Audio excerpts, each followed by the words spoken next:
Hey gamers, welcome back to the channel. Today in DC Dark Legion, we're going to talk about the Mother's Day event. This is the third time we've seen the event since the very first time, which was Valentine's Day before global launch. And then since then, obviously we saw it on Easter as well. There's been some changes. I got a few tips for you and some suggestions as well. So let's get into it.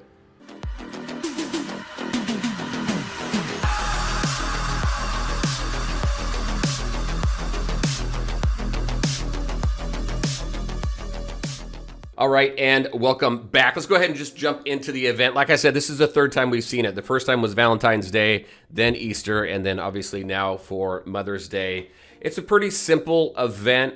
You're going to get dice, and you're going to run around the board. As you land on tiles, those tiles are going to upgrade, and you're going to get more and more resources the more laps you have around the board. Now, I think they've made a few improvements. I think in this iteration of the game, there's more focus on the free-to-play player.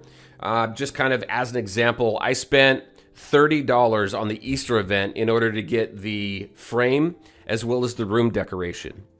In here, I was able just to spend $10 to get the harvest chest that gives you the frame and some dice.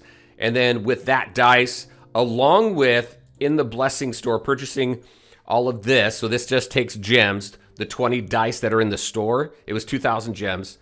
That allowed me to go around the board enough times and collect resources and tickets to get to the 3,000 that I needed in order to unlock the room decoration here. If you haven't seen the room decoration, you can always go to your room here, click on the decorate, and you can see what's available. Even if it's locked to you, you can still click on it and see what it looks like in the room. And it does apply to all of your rooms. I mean, living quarters, right? It's a living quarters decoration, so it applies to all living quarters. So let's go back to here.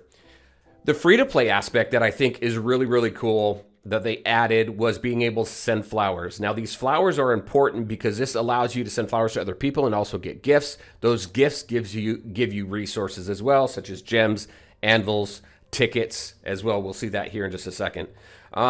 So by doing that, there's three things that you need to take a look at. Actually, it said them all right there, right? So crisis response, you want to go in there and complete all of your crisis response.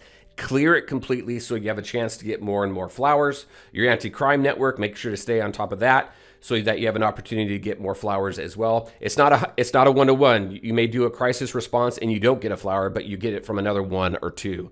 It's an opportunity to get it. It's not guaranteed. And then obviously your daily tasks. I think the cool thing about adding it to daily tasks is typically you may just complete what you need in order to unlock this and then leave some of these incomplete.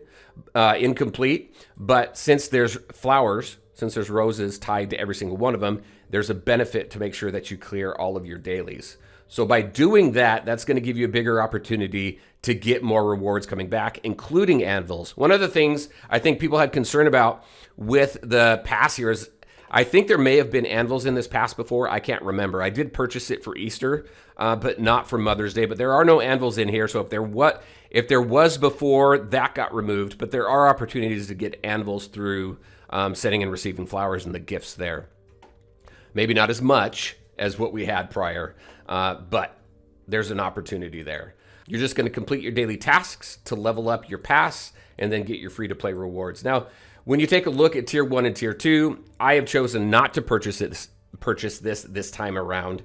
But Tier 2, you get 600 gems. You get 300 for Tier 1. And then your base tier, you get 0 gems out of. So not a huge amount of gems, but you still get gems, and gems are always good.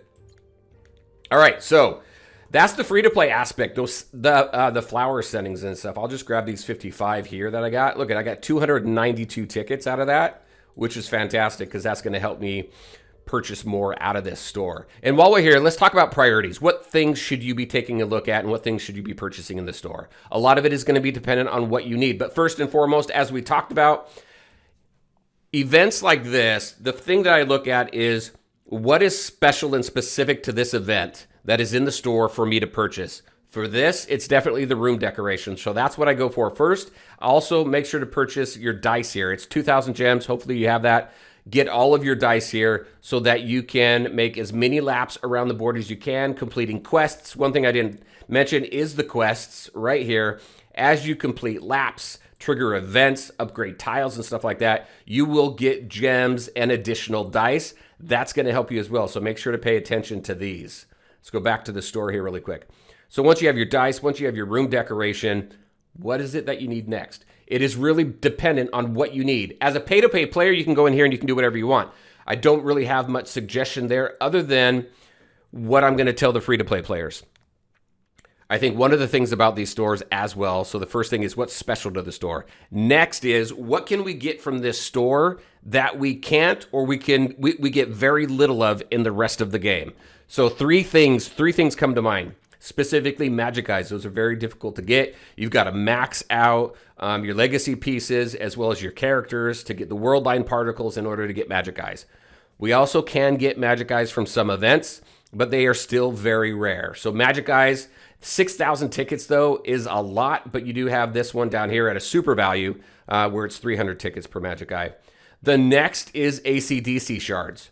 Again, we can get some AC/DC shards from some events at Darkest Timeline, but there's just not enough in the game, and you need a lot of AC/DC shards in order to build up your skill trees, your force for your different characters, right? And the Magic Eye, you really need that for your Legacy Plus weapons to purchase them as well as upgrade them. So those are critical. The third one is going to be your components here, your quantum components. With how they changed up the hangar and the jets, I feel that that is now a more critical piece of the game for building up and progressing your roster and increasing your power level than ever before. So you want these. Yes, you can get components from Rifts and from your League store, but there's an opportunity to get them from here as well. It's only 50 tickets for one.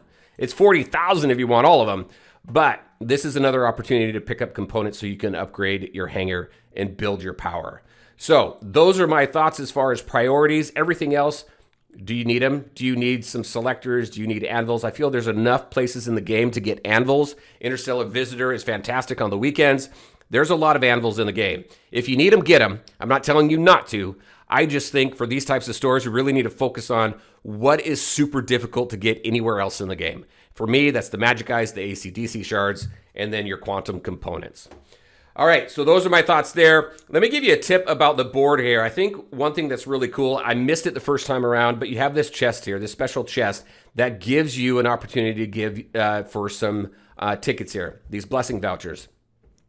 This is what really helped me out. So make sure to try and hit this space. It's very difficult, but time it. You know, I mean, maybe you might do your double roll, or maybe you're a few spaces ahead of this. Maybe it's 6 to 10 spaces ahead.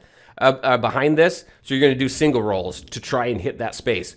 Try and hit that chest. One of the chests that I got out of here, I swear it gave me 500 vouchers. That really helped me get the vouchers I needed in order to get my decoration for the room. And then, of course, your quests. Make sure to complete your quests. I think those are the two biggest tips. Try and hit this chest, do these quests, and then just have fun with the event. I'm very curious. Those are my thoughts on it. I think they've done a good job with the event and kind of how it has evolved.